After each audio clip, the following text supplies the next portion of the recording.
hari ini disekseni waraga masyarakat Ponorogo Kedung Banteng, Pak Cahyo tak ikhlasi lahir batin lho. Piye tok tok tok tok tok tok tok tok tok tok tok.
Iki lho wayangan diringi drone saka Iran ya iki.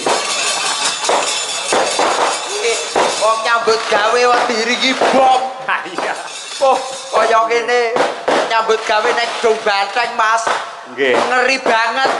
Lah ngapa? Kok kono banter kene banter. Kono ya swarane kaya ngene. Ha iya. Miris.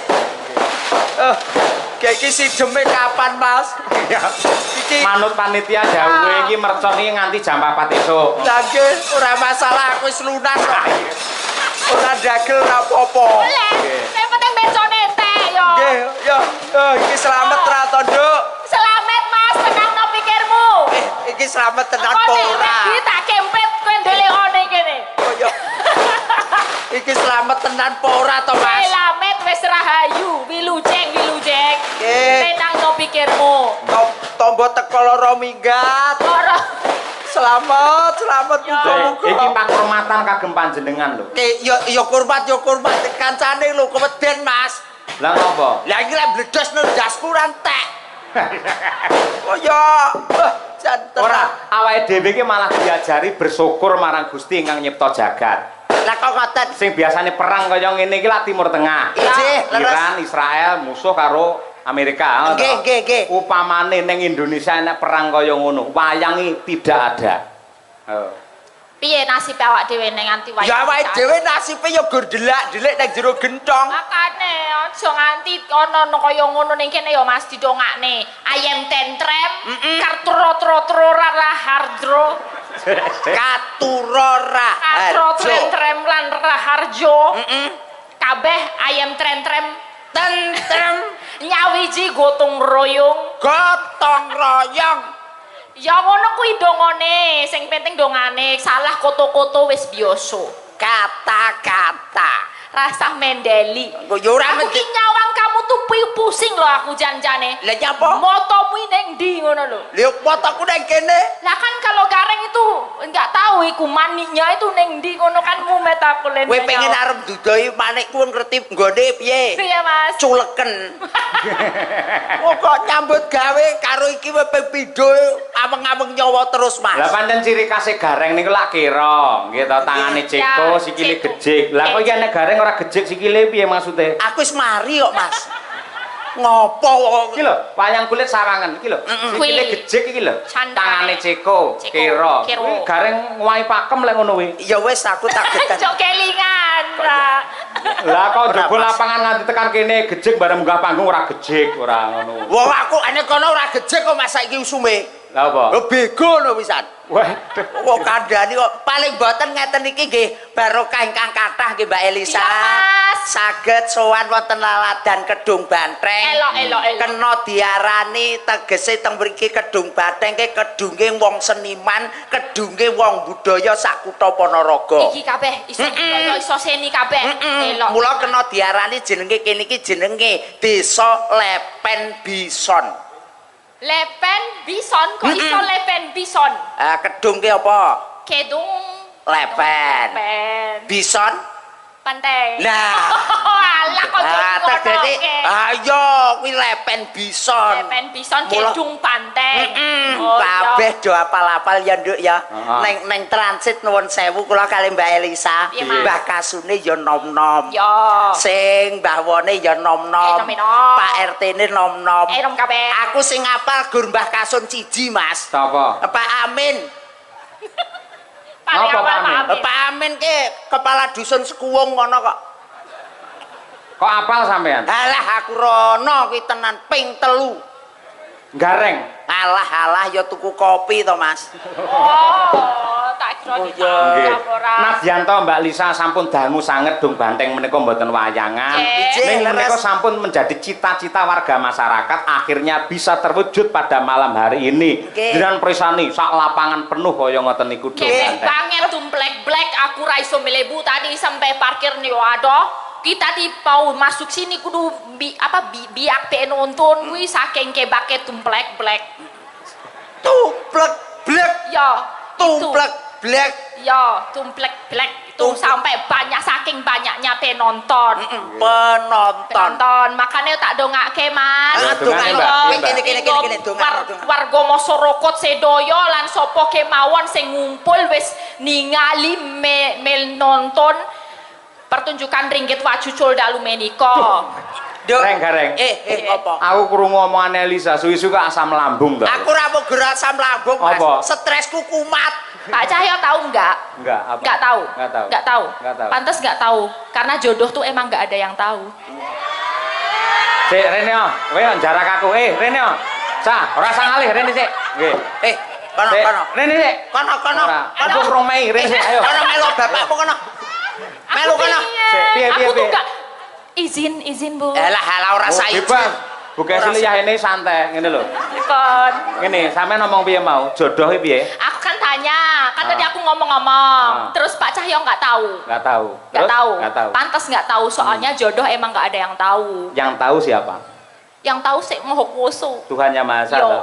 Itulah keagungan Tuhan Yang Maha Esa. Awake dhewe kudu bersyukur. Medani. Apa wae saka pucuk rambut jempol sikil ditata kanthi apik. Leres. Jari iki lho, Mbak. Nggih. Driji wae digawe pisah-pisah ngene, ora mlumpuk dadi siji. Nggih. Lah mlumpuk nggih mangan angel to. Angel. Lah, ngopo sebabe jari iki digawe pisah-pisah ngene? Apa Pak sebabe? Demno rene, men iso ngene lho dadi.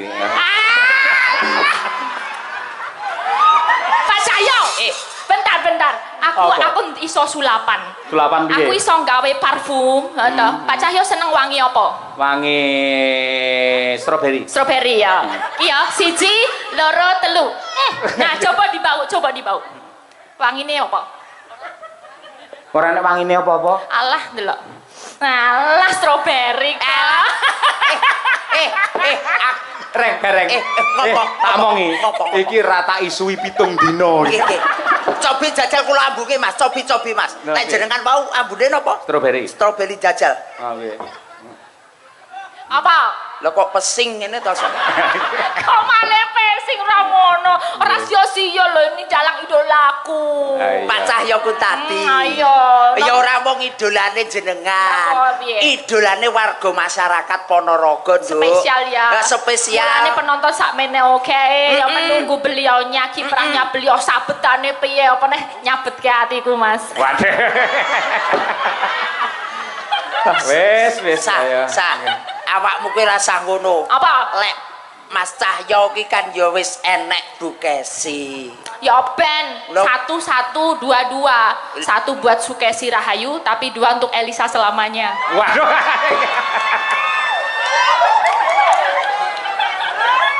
Aduh, bocah iki saya nekat. Bareng kulino nge-gym saya nekat dhek malihane. Ayo. Kowe upamane Pak. dadi bojo sing kedua ya isih tetep tresno karo Pak Cahyo. Alah ya jelas tresno dino iki cacahe piro? Ana 7 ta Ana 7 tak gawe beda-beda. Senin Selasa Senin Rebo. lah, Senin. Senantiasa mencintai Cahyo Kuntadi. Selasa. Ayo terus ora apa-apa. Terus. Ayo. Selasa, walaupun ngene iki ramene tapi Selasa milik berdua. Terus. Cuman buat berdua aja. Langsung Rabu. Rabu. Aku nggak pernah rabu-rabu buat membuka notifikasi dari Cahyo Kuntadi. Soalnya apa notifikasinya tak beda. Lha apa? Bedane? Notifikasi munculnya neng HP, tapi getere neng hatiku. Ini bareng suwi rame lu bahane wakeh malian. Ngopo? Berarti sing getere nek kene iki kaya atimu to? Sing getere. Ati iki ning kene kok ning kene. Iki mau Rebo, bar ngono Kamis. Chemistry-nya tuh selalu nyambung, mesti langsung jodoh chemistry-nya Pak Cahyo Kuntadiro Elisa Orcarus Alaso. Ya Allah. Berarti kamu itu chemistry-nya sama Mas Cahyo Kuntadi luar biasa. Wis biyen pas duwe pacar rawani omong ngono kuwi deh. Lah ya beda ana kipere ana satpame, sekarang kan free gitu loh. Jumat semua. Jumat ki lagu. Jumat kamu sayangku di dunia ini. Jumat kamu sayangku di dunia ini. Lek mau aku wis seneng tenan bareng saiki rada ragu-ragu. Kita kentuk iki malian iki. Kentuk ki apa? Wanita yang cantik itu namanya kentuk. Nah, wanita yang cantik itu namanya Enggak bohong, tenang. Swear. Lho takono wong Ponorogo ngono kuwi. Kentuk napa Pak Bu? Cantik. Kula kentuk. Kula kentuk mboten. Kentuk banget. Ya pancen aku pancen sak kentuk-kentuke wanita. Si paling kentuk dewe, tapi aku ya kudu menghormati, Mas. Menghormati kan aku nomor loro. Sing nomor 1 Bu Sukesi Rahayu. Berarti kudu sing kentuk beli. Ya di voting dhisik to, di voting. Bu Sukesi kentuk apa ora ngono? Ora wani kentuk, Bu Sukesi kentuk napa mboten, Pak Bu? Kalau Elisa kentuk napa mboten? Kentuk. Oh, berarti sing kentuk aku. Maaf ya, Bu. Pancen sing paling ayu kentuk dewe Elisa Orcarus Alaso si Ratu kentuk. Paling kentuk. Alhamdulillah. Alhamdulillah. Terus apa mau terus Tekan apa sih tadi? Sabtu. Sabtu, cuman kamu Sabtu-Sabtunya di hatiku. Tenang. Keri dewe. Kowe apa urung ngerti to, Sa? Minggu prai.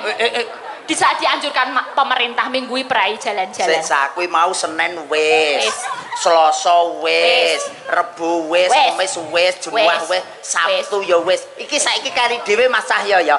Minggu ki prai dianjurkan pemerintah prai dienggo jalan-jalan pijet nek kesel. Lah jaremu mau Sabtu satu untuk kamu. Ya, lah terus saiki Minggu dianjurkan pemerintah tanggal abang prai. Wayai pijet, opo lah sak karepmu. Tegese iki ya artine kaya kuwi mau lek Sabtu satu untuk kamu, ngono lho. Gek saiki Minggu prei, wah kandhani angel iki. Goblok banget kuwi gareng kena tanggal abang kok nekat arep ning ndi kowe. Nekat wae.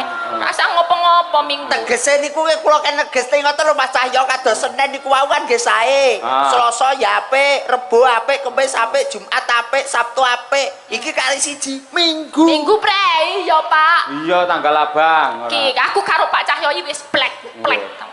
Minggu prei napa mlebu Bu? Ya, ki plek. Minggu prei napa mlebu? Plek. Mlebu apa mlebu? Ketoke sing wedok prei ora kena dienggo.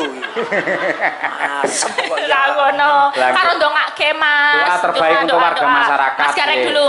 Nggih. Niki nuwun sewu ndongakne wong Kedung Badeng Mas nggih. Aja keloro-loro nalika semono, apik atine nalika sakmene. Nggih. Mula biyen keloro-loro artine niku barang sing ora bener nemplok ning kawasan mriki. Ning alhamdulillah dulur Kedung Badeng sakmenika manggih kawilujengan kebagas warasan selamat donya, selamat akhirat. Allahumma amin. Karek awakmu. Selanjutnya Mbak Lisa, yuk doa. Aku yo doane kaya mau kan ciri khas kene pangtung. Pantun.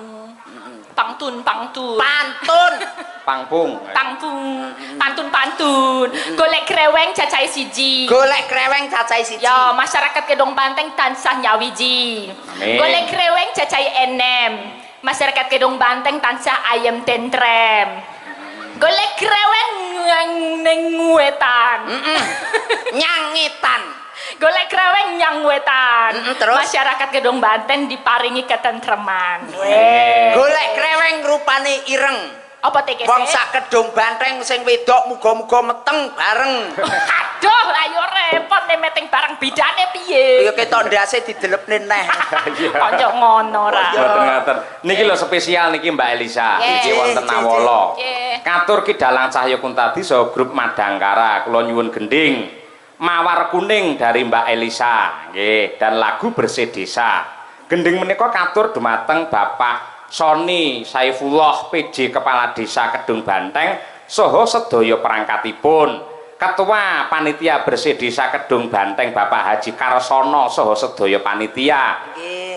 Para calon haji hajah khususipun Ibu Retnowati nggih saha Ki Cahya nggih. Mugi-mugi tansah pinaringan wilujeng awit bidal ngantos konduripun dipun gampelaken anggenipun nindakaken rukun haji ugi mugia dados haji hajah ingkang mabrur barokah matur sembah nuwun saking kula Bapak Suwandi. Ha iki lho Mbak nggih Mawar Kuning. Mawar Kuning. Muga-muga dulur Kedung Banteng ingkang badhe minggah kaji dados haji ingkang mabrur. Amin ya rabbal alamin. Nggih, Pak Cahyo dan nanti juga akan berangkat kapan, Pak?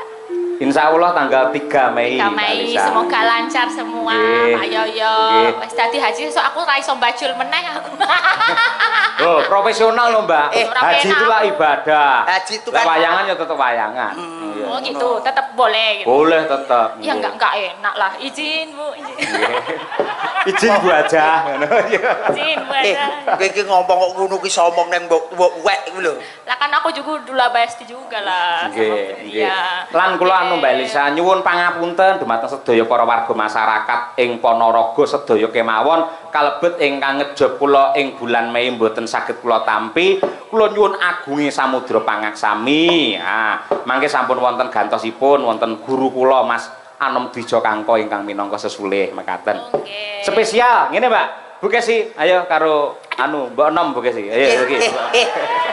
Oh, iki lek buat wong loro mantap lho Reng. Lagi ngeten iki lho, wong ngeten iki jarang sanget lho Mas Cahyo. Lah iya. Biasane ndek bojo loro ki sing sitok ijir-ijiran bae ngoten. Heeh. Ning nggih bengi niki muga-muga ora. Ayo. Ndongakno Mas aku ya deg-degan ini podo wae. Ya awakmu deg-degan iki kene kudu nesune mboten umum. Asline kok ya. Asline ya ngempet kok ya. Iya.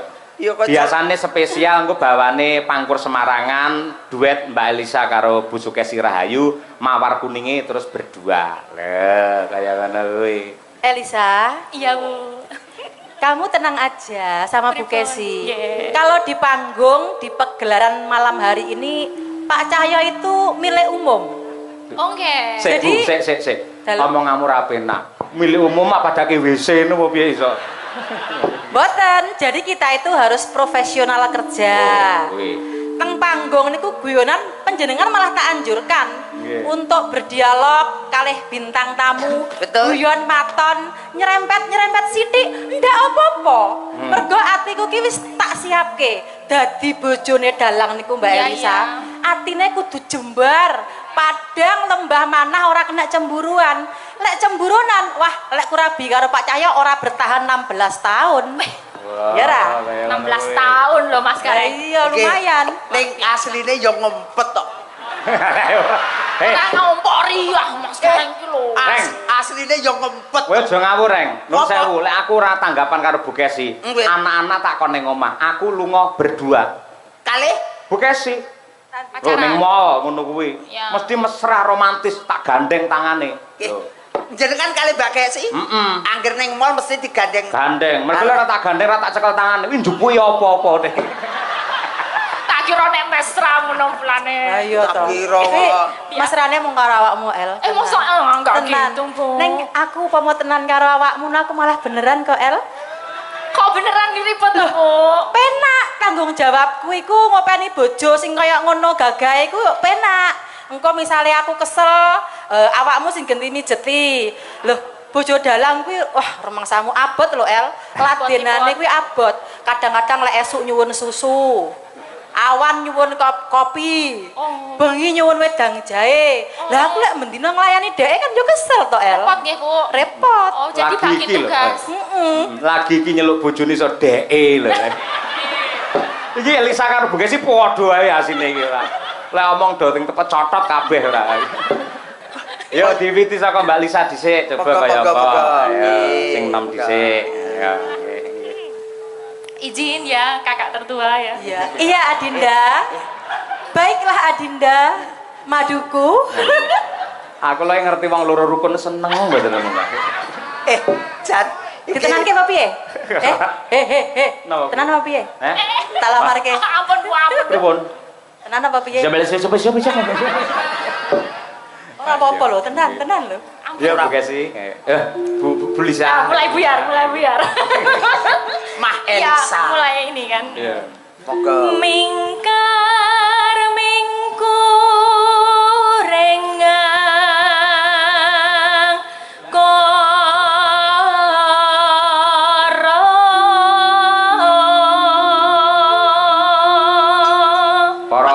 Penonton tepuk tangan untuk Mbak Elisa luar biasa. Dudu wong Jawa ning suarane Jawani. Istimewane teng Ponorogo niki Mas Sahyoku tadi. Nggih to. Wong yang ngendikan niku Mbak Elisa nggih Bu Kesi. Nuwun sewu kena diarani jarine wong kene ting pecotot. Ning yen nembang niku suwatene jos. Saya sangat. Boten kula niku sak gaduk-gaduk niku nggih belajar kepada kakak tertua ini. Nggih. Inspirator saya. Sak gaduk-gaduke apa to, Sak Dik? gaduk-gaduk itu sebisa-bisanya. Aku kok Sesampai-sampainya segaduk-gaduk. sesuk karo kakak dolan ning mall Iya. utawa dolan ning Taman Juruk. Oh, iya. Tak warai tata basa sing apik ya Oh Cahayu. iya, Mbak Yu. Lho, rukun to, Pak? Piye? Kok sik to Rukun, hubungane Pak? Taman Juruk karo basa ki apa to? Monggo Taman Juruk nggih binatang lho ki ora. Wong kula ngomong niku wau nggih bingung lho Bu Kesi. Pripun? Wong sak gaduk-gaduk padahal jenenge gaduk ki mak tuk-tuk niku gaduk-gaduk. Piye, Mas? Sak gaduk-gaduk Gaduk-gaduk kok gini? lek gaduk-gaduk ki jotos kiwa tengene gaduk-gaduk. Oh ya. No. Lanjut, Mbak. Akarono karenan marti si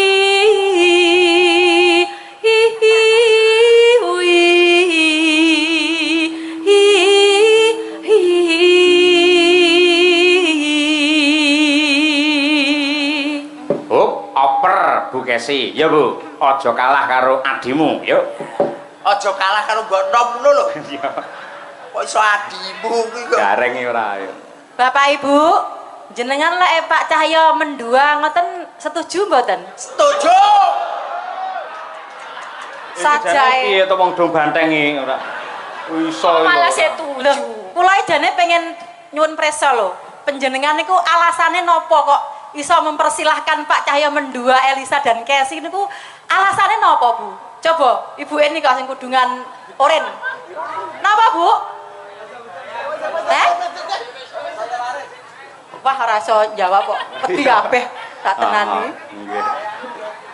Lah iya, karepe jenengan men enteng gaweane ngono lho Bu Kesi. satu Dadi engko profesi. Senin Selasa Bu Kesi, Rebu Kemis Elisa, terus Jumat Setu engko Bu Kesi. Lah Minggu tak nggih pijet ngono. Loh, pancen ya ngeten lho, memang poligami itu diperbolehkan. Betul, betul. Tapi dengan catatan mbok wek iku kudu setuju, ya toh? Merestui, ikhlas lahir batin. Malam hari ini disekseni waraga masyarakat Ponorogo Kedung Banteng, Pak Cahyo tak ikhlasi lahir batin lho. Piye tok tok tok tok tok tok tok tok tok tok tok tok.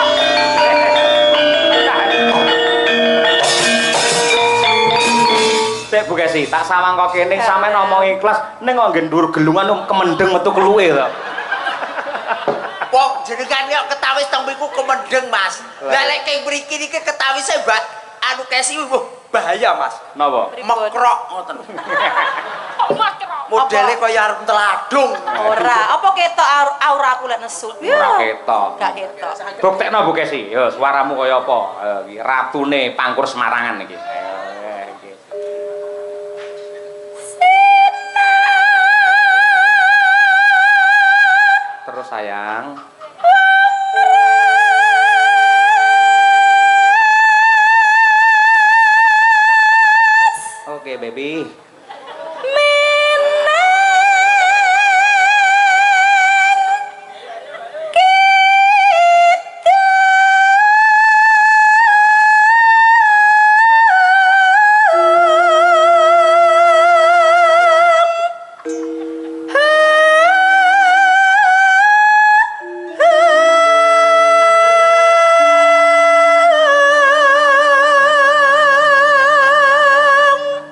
neh Bu Kesi.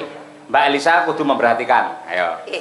Lah iki kudu sampean iso ngene iki kuduan. Kowe aja nganti kalah lho, aja nganti kalah. Kowe pendukungke aku.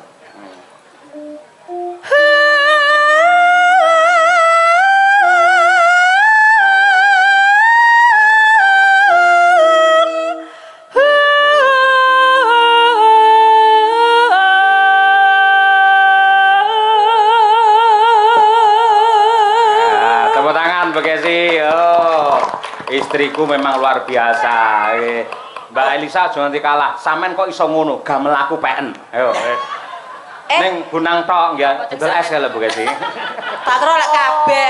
Iki gamelan mas kawin. Nah iya. Nalika awake dhewe rabi, rek yen pengen menehi Elisa sampean kudu sembodo nukokne gamelan anyar ditulisi CE. Apa kuwi? CE. Cahya Elisa ngono. Lah iki kan sing mereke KS. Apa kuwi? Kesi. Malah kondang Sutresno. Kesi Suloyo. AKS kok. Mosok yo kace. Kudune kace kok yo. Iya arep kace. Ayo Bu Kesi, anu Mbak Elisa ditirokne Bu Kesi iki mau. Kayak gitu. Kayak gitu. Kulo gak sageti. Tak beri semangat dari sini. Bisa Adik, bisa. Masih semangat Bisa, ya. Adik. Ya. Tai wangi donga, Nduk. Kok kene tai wangi donga. Aja karo kalah hate karo mbok wek. Nggih. Aduh ya. Sik contone pesan khas Bu Kesi. Ayo Bu Kesi pesan khas. Yo.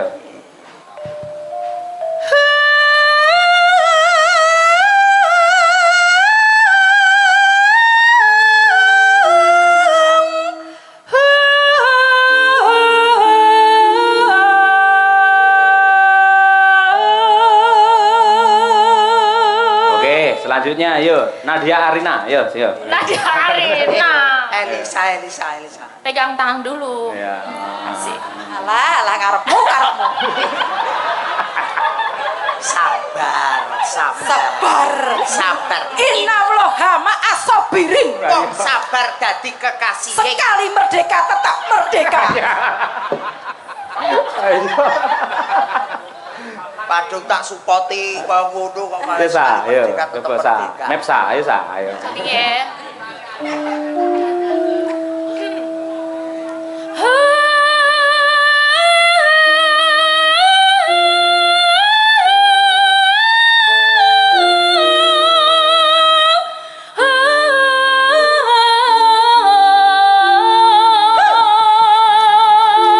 Salim.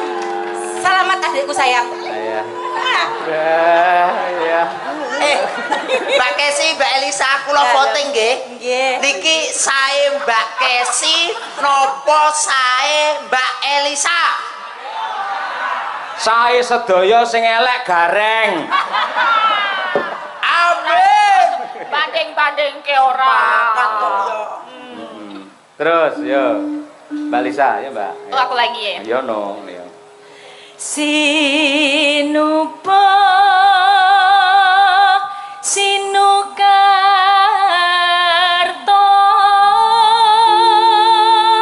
Mreh Gretarto pakartine ilmu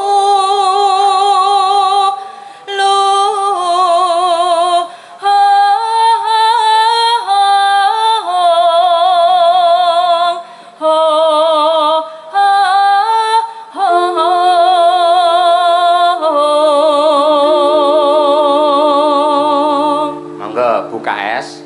Buka es. Kesi kok. Kesi. Suloyo. Boten. Kesi Cahyo Kuntabi. Ayo. Ta melu-melu aku mekrok kok wisan. Ya, eten iki. Kang tumrap ning tanah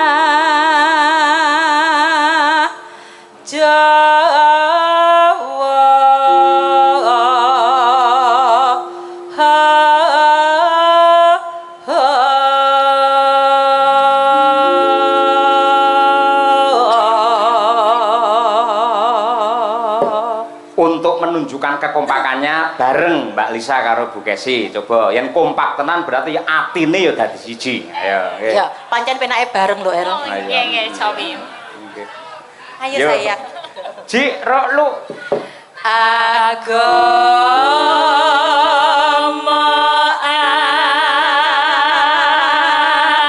agemeng haji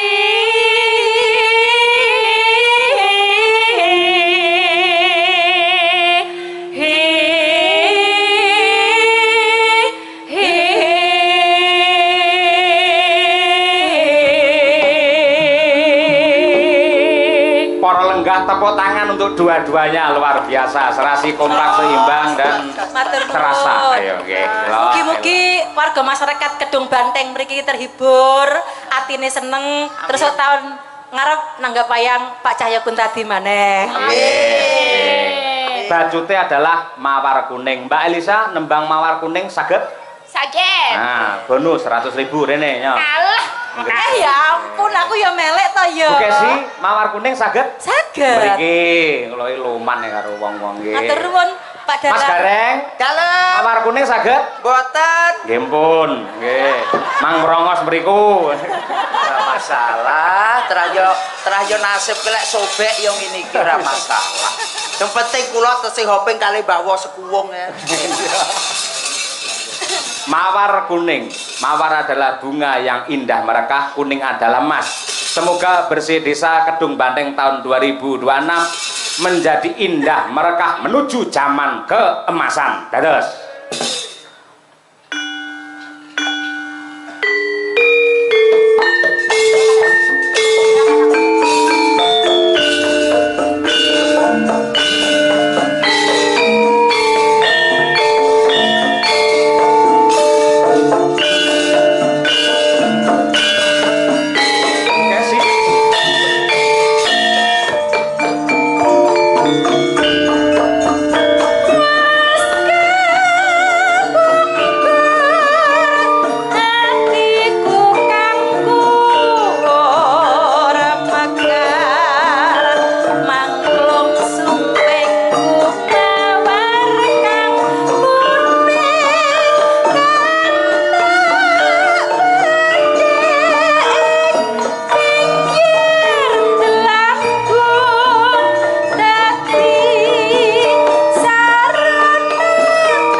duet sepanjang zaman yang paling indah ya iki.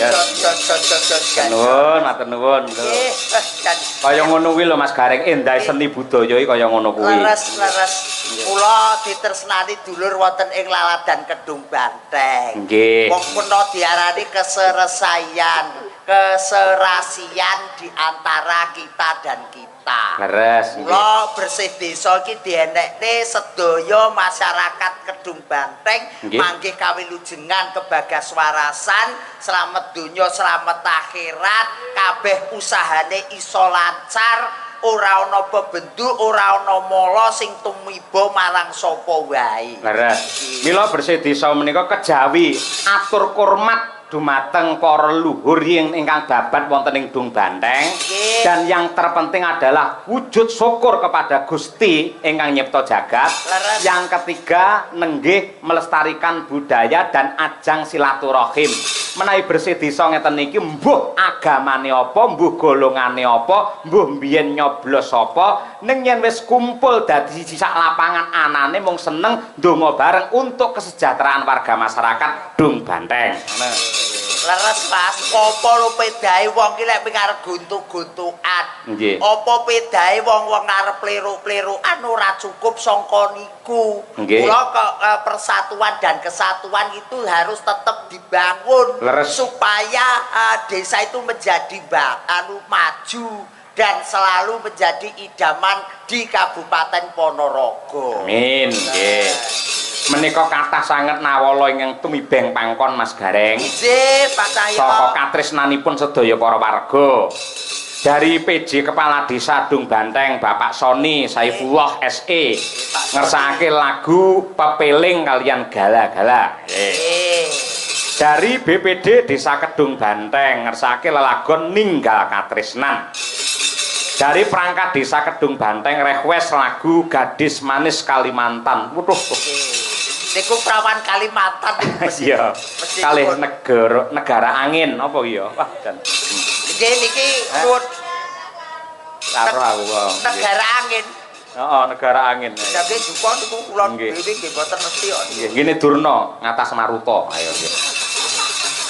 Nyuwun lagu kagem sedaya, nggih. Saping Gunung Mbak Elisa. Warga Kedung Banteng, nggih. Nggih. Terus saking Bumdes warga makmur Desa Kedung Banteng ngersakaken podang kuning kalian sesideman. Dari Bapak BPD Kedung Banteng kepada YTH Bapak Dalang kami mohon gending Kidung Wahyu Kolosibo kalian Kapilut dipun aturaken dumateng sedaya lembaga desa lan warga masyarakat Kedung Banteng. Semoga ayem tentrem dan guyub rukun. Amin. Terima kasih BPD Kedung Banteng. Nggih, menika lek mboten salah niku adikipun Pak Karyono. Oh nggih to? Nggih. Oh nggih. Nggih. Assalamualaikum warahmatullahi wabarakatuh. Waalaikumsalam. Katur dumateng Mas Dalang Cahyo Kuntadi menawi kepareng kula badhe nyuwun lelagon Gubuk Asmara. Nggih, kula aturaken dumateng perangkat Desa Dung Banteng saha panitia bersih desa. Mugi tansah dipun sengkuyung warga masyarakat anggenipun nglestarekaken budaya tradisi. Wassalam saking kula. Pak Wah, sapa iki? Sapa Mas Gareng iki? Dukuh. Wahyudi ya. Pak Wahyudi Dukuh. Nggih, Wahyudi Dukuh. Niku Mbah Guru, Mbah Dukuh. Dari panitia bersih desa minta lagu Katresnan Sejati. Nggih. Dari Primanet Wifi dan kawan ngopi lagu Kusumaning Ati. Ha nggih, dan pamundutan dulur mriki niki jan luar biasa. Nggih. Mulai sangka klasik, dangdut, keroncong dan lain-lain. Nggih. Kula niki nggih setunggal mboko setunggal dipinakani ngoten nggih. Nggih. Pak Cahyo. Pamundhut saking Bapak PJ Kepala Desa Rumiyin ngersakaken Pepeling. Nggih, dipun pinangkani. Jenengan ingkang mbawani? Kula lek ken bawa mboten matur, Mas. Lah napa? Wah, kula niku lek gaene kali bawa Amin lho. Gaene kula teng mriku lek bawa niku mboten pas niku. Kok mboten pas sebabe? Alah niku lek teng gene pepeling to. Nggih. Ngelingne derma menungso supaya ngilangne barang sing ala mlebu barang sing apik. Oh, ngaten. Aku dhewe awakku ora ngapik karo ngomongni wong liya ora wani, Mas. Wah iya nggih. Siap. Yo coba diwiwiti saking anu mawon Mbak Lia, yo digeser engko dandang bulanipun. Nggih. dandang kula rukun Islam mangke kalajengaken pepiling pamundhut saking Pak Kepala Desa Piji. Nggih, Pak Soni. Nggih. Yo Mbak Lia. Rukun Islam kang lima puniki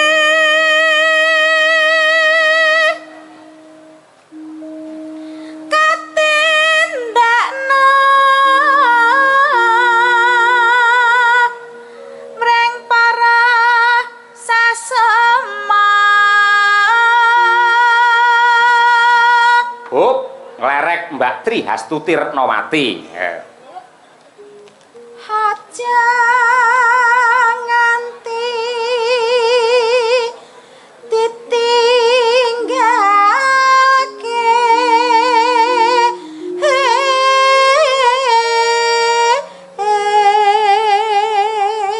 Sak garis engkas, Mbak.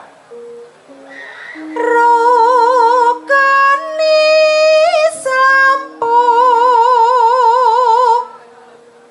niku Nglerek Mbak Mira Kirana. Yo. Saking Nganjuk. Dari Nganjuk. Sahadatete kang angka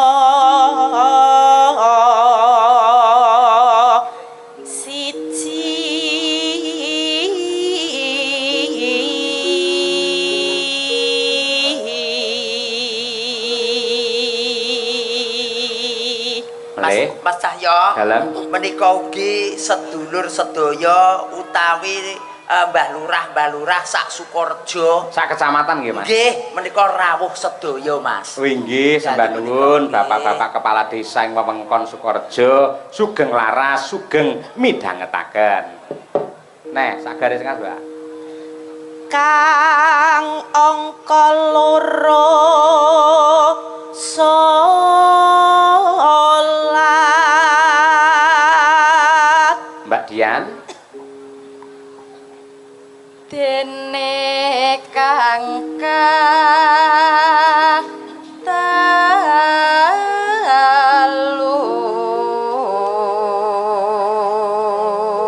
Sak garis melih. Ramadan nindake poso Bir kita, ayo. papat zakat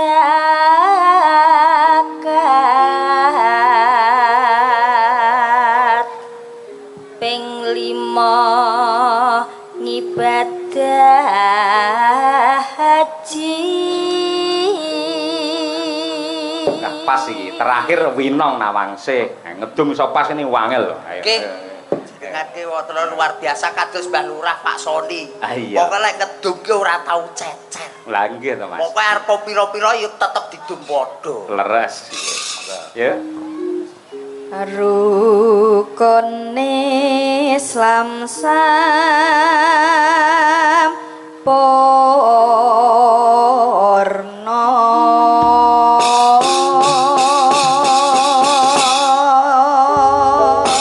Nggih. Monggo dipun aturaken pepiling karya Abdi Solo Sumargi Ki Anom Surata. Yuk, dados.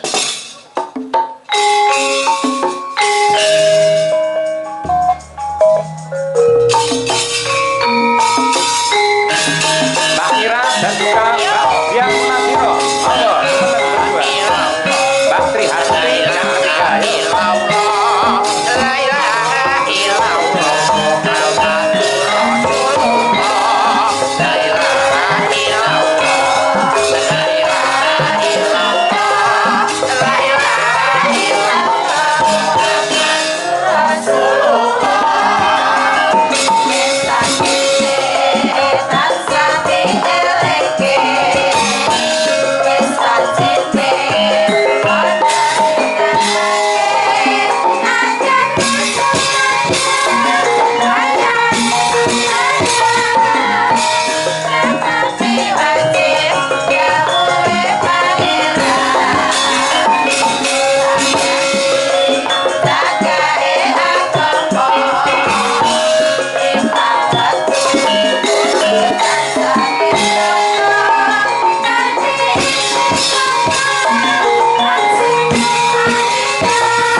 patute Mbak Mira Mbak Dian Munasiroh. Kepeling Mas nggih alhamdulillah. Menika ugi anu Mas Gareng kula aturaken dumateng Bapak Kyai Ibu Nyai Pondok Pesantren sewilayah Ponorogo.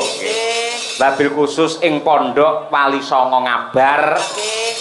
Mbah Kyai Ihsan, Mbah Kyai Wahib ing sampun momong putune Brahma Kesawa. Lan sedaya kemawon para pengasuhipun. Nggih, ngoten nggih. Niki Mbak Elisa karo Mbak Birgita ayo. Nggih, Mbak Elisa, Mbak Birgita. Gubuk Asmara. Gubuk Asmara. Nggih, nyambut gawe niku lek teng Ponorogo Mas, podang kuning gubuk Asmara pepeling ki aja ngantek lali. Nggih to, Pak? Nggih, mboten namung tenggene wayangan, reokan yo kuwi.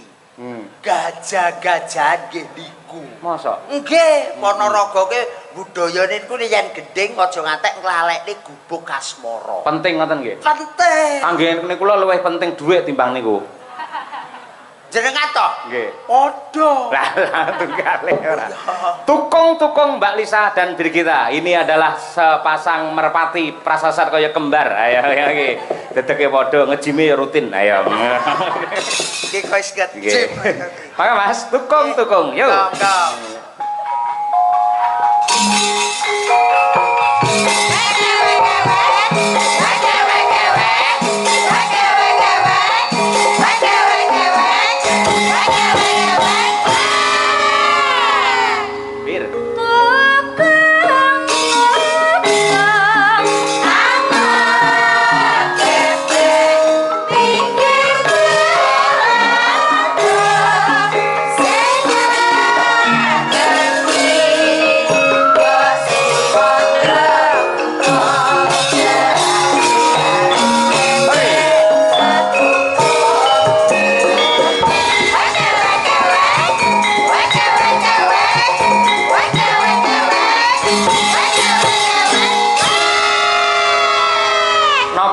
Mbak Lisa ingkang dipun dawuhaken Mas Gareng menawi kados pepiling gubuk Asmara menika klangenanipun Mbah Ponorogo. Leres sanget wonten pundi papan setiap acara bersih desa mesti ada permintaan itu.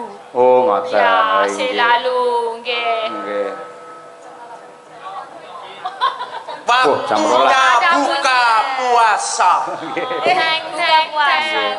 Waktunya sahur. Oh ya. Niku kangge pengiling-iling awake dhewe syukur karo Gusti nganti jam 12 iki tasih dipun paringi sehat walafiat ngoten. Ki wong bawa gubuk Asmara ki ya dawahe jam dinding mania. Jam dinding mania. Ya, jam mania. Ini kita kirimkan untuk seluruh Mbah Lurah yang hadir. Mbah Lurah Sonokeling juga kemarin kita di sana beliau hadir dan juga semua Mbah Lurah yang hadir pokoknya tanpa terkecuali terima kasih. Betul. Anu Pak Trimo juga penggemar wayang semua. Alhamdulillah. Kok ajae do akrab men to karo Mbah Trimo barang? Kandhane kok. Oh, wong benditen niku jan CS Elisa lho Mas niku. Oh alah, kula dereng kenal, dereng nate ditanggap marai ayo. Tapi hadir terus kalau panjenengan ada wayangan, Mbah Trimo tuh pasti nyusul. Oh nggih, sembah nuwun Mbah Trimo. Anu Pak, kalian ngaturaken wilujeng daru Mas Arif Lumer. Mas Arif kowe yo kanca to. Kowe kanca apa ayo. Kowe ana apa karo Mas Arif Lumer? Mas Arif Lumer setiap Pak Yoyok Mayang itu selalu hadir, selalu komen apa itu postingan TikTok saya selalu dikomen. Setiap Pak Yoyok apa setiap Birgita hadir? Ya setiap aku bareng. Iya. Oh, kuwi lho nganti untune dibegel kaya ngono lho. Saking ngefane ben padha kok. Nggih. Niku tebih lho saking Lumer Madiun. Betul Kota Madiun rada rono ya. Arep pengen ro Birgita karo Elisa ngono wae tenan. Diwangi suk-sukan teko kene. Ugi kulaturaken dumateng Bu Sri, Pak Jono tebih saking Surabaya menika nggih selalu rawuh. Alhamdulillah. Nggih. Saksi-saksi dari Magetan, Blitar, merapat nuwun. Kita apalah kita tanpa penggemar ya Pak Yoyo. Betul, nggih. Monggo bawanipun dhisik coba kaya apa? Ayo kowe sik Bir. Luduk Asmara.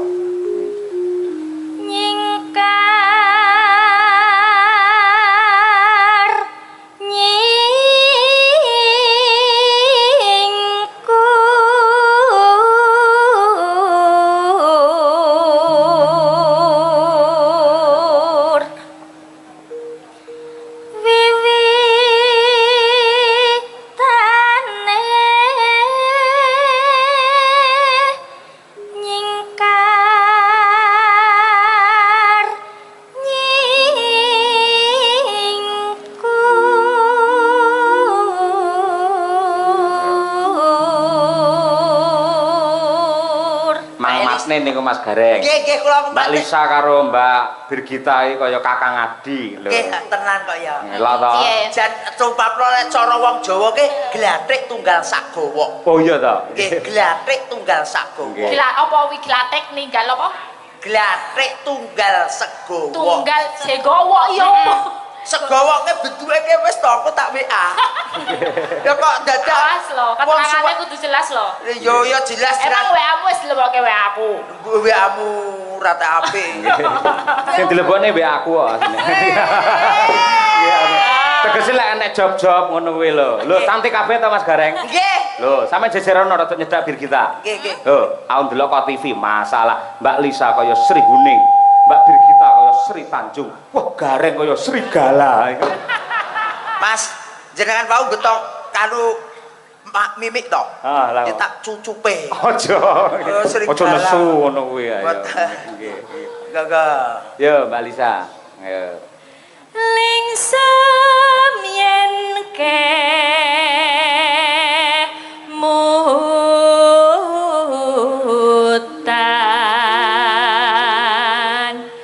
lelampahan kang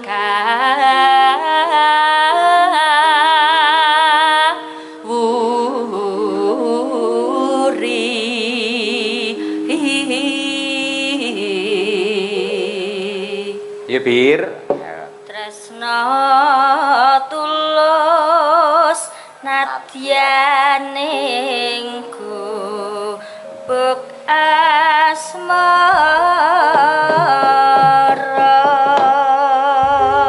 Jan apa-apane kok ya padha to, Bir? Iya. Diteke lho padha. Buku kita juga sama. Kayak Lah kuwi lho sikile masalah drijine ya 5 kabel. Gareng kok iso 6 to reng kowe? Yo 5 to 1 2 3 4 5. Oh iya ding kaya 6 tak sawang kok kene ayo. Lah iki oyote kok. Wah ya pe. Lah Mbak Birgita bengi iki lho Mbak Lisa, ketok le sopan santun halus. Oh, biasanya. Biasanya rada brutal dhek. Oh, lah kok ngopo kok beda? Sebabnya apa, Bir? Gitu goni Pak kula, Pak.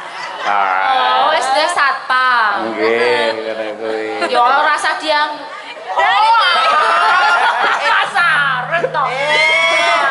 Ayah tapi mau. Oh ya, Mas Arif teko kok terus yo. Iya, kula kudu halus ngono wi. Dadine wis Arep yang goren. Iya. Ya Mas Tiko apa mau ngangge kopiah ya meh padha lho. Ayo. Dan Lah. tenan kaya gurin nyandi ya biasane nyuwedeg karo Elisa. Ayo. Engko jogete kudu padha, ayo karaktere kudu padha. Ayo. Oke, Pak. Dibuktikan kepada para netizen. Ayo. Monggo. Gubuk asmara. Ya, yuk.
Jenenge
ribe cakram. Cakram ya, kompake kaya ngono. Ayo. Tenan Madangkarae lali ditresnani tenanan.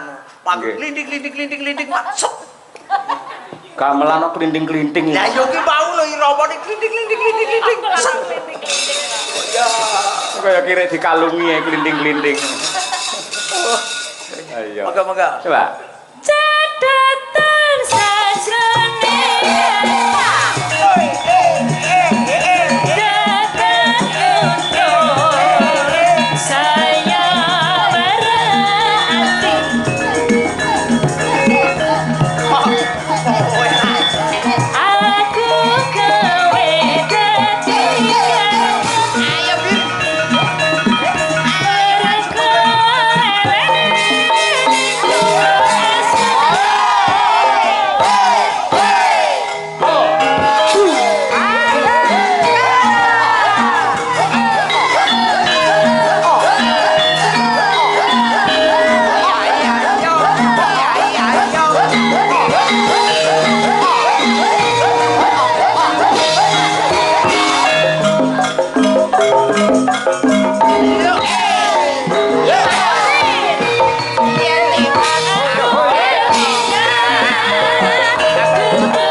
tenan le joget. Jan kaya Mimin Apri. Oh, Mimin Apri perbandingane. Iki wedok tenan lho iki. Wedok tenan iki. Ayo, Aprine Mbak Lisa, Mimine iki. Apa le Mbak Birgita kali? Apa? Luar biasa sanget saestu Mas nggih. Kekompakane niki gawene tresna dulur-dulur Ponorogo. Leres Mas, leres nggih. Wonten setunggal lagon melih napa tesih kuat? Tunggal niki mangke sanesipun sing hot-hot kulaturaken nggih gara-gara lan kula suwun dumateng sedaya khususipun warga masyarakat ing Dung Banteng. Mumpung enten wayang, mumpung malam Minggu, monggo sami wungon nganti tancep kayon. Diniati tirakat nyuwun kalian Gusti yen nonton wayang nganti tutuk lakon muga-muga diparingi tutuk anggenipun momong anak putune soleh lan solekah kabeh. Amin. Yo Nong, ayo coba. Mbak Winong. Ini Mas Ayu Winong Nawangsih. Mbak Winong, yo, Nduk. Lho, coba senongi tetep enek penggemarmu sing ngersake ninggal katresnan. Ayo. Ninggal katresnan. Iki lho saking bapak-bapak BPD Desa Kedung Banteng. Ninggal katresnan Winong Nawangsih. Nah, nganti piyai kene iki sinden-sinden jenenge sapa ya apal Mas Gareng. Niki to. Dulur Kedung Banteng niki. Nggih, ngoten niku nggih. Nggih. mau. Yo jeneng coba kaya apa ta ayu. Moga-moga Mbak Winong. Langsung aja ya, Pak. Nggih, langsung saja. Nggih, boleh. Nah, monggo Nduk Winong. Minangkani Mbak Bapak Ketua LKMD, LPMD, BPD. BPD. Oh, tekan LKMD barang. Ya areng iki. Sik to. Aku ki anggere wis lunas ki mesti lalen ku ora umum. Iya to, nggih. Pokoke LPMD kali BPD niku kakang adi ngoten lho. Ayo, sing bener ki abri masuk desa. AMD ayo nggih. Nggih. Ya. Langsung ya, Pak. Nggih. Badhe menyapa masyarakat Oh, dulu. badhe masyarakat Gedung Banteng ya. Gedung Banteng. Gedung Banteng. Nggih, halo selamat malam masyarakat Gedung Banteng. Terima kasih sudah mempercayakan Iya, ya ora percaya apa-apa. kepada kami. Betul. Percaya kepada kami untuk menghibur masyarakat semuanya. Terima kasih untuk Pak Lurah. Terima kasih untuk semua Bapak BPD, Bapak LKMD, LPMD. Bagi ayu ning poclok ya. Lek LPMD wis lek LKMD kuwi salah. Mergo LKMD ki lamaran keri meteng dhisik. Ngono lho. Awur ora ya. LPMD.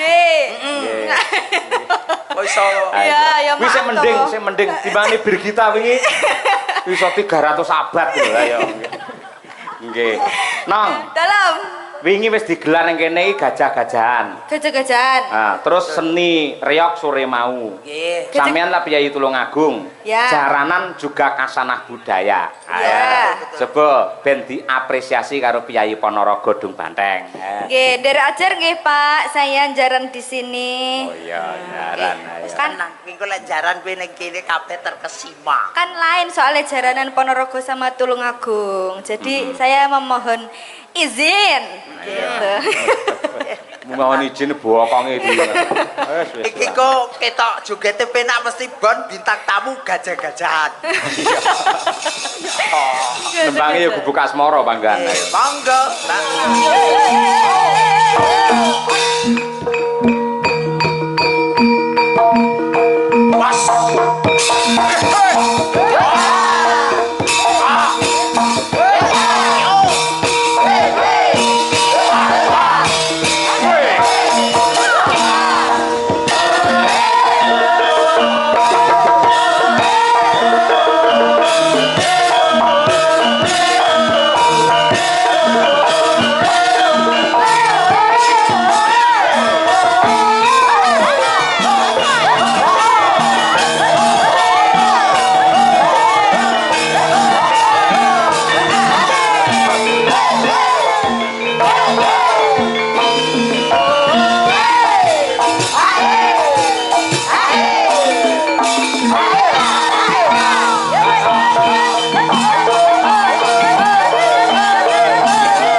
Begini semangatmu ora umum. Karena ada Mas Arif ngelumer, Pak. Wah, nggih. Mas Arif ben penonton pirsa. Kaya apa to Mas Arif ngelumer? Jumeneng, Mas. Dilu madhep rono, ngeten. Ngeten lho Mas. Nah, ngeten. Mriko. Mas Arif jumeneng. Ah, niku senyum Pepsoden. Kuwi penggemar Luar biasa. Sindan-sindan lek mboten enten Mas Arif ora semangat. Ayo. Semangat. Pro kendu ayo. Pokoke tekan ayang bebek teko ya terus semangat. Nggih. Ya ayang bebek. Mas Gareng. Mangke kalajengaken wonten ing gara-gara siap. lampahan sampun dipun paket kalian panitia ngersakaken Semar mbangun kayangan ning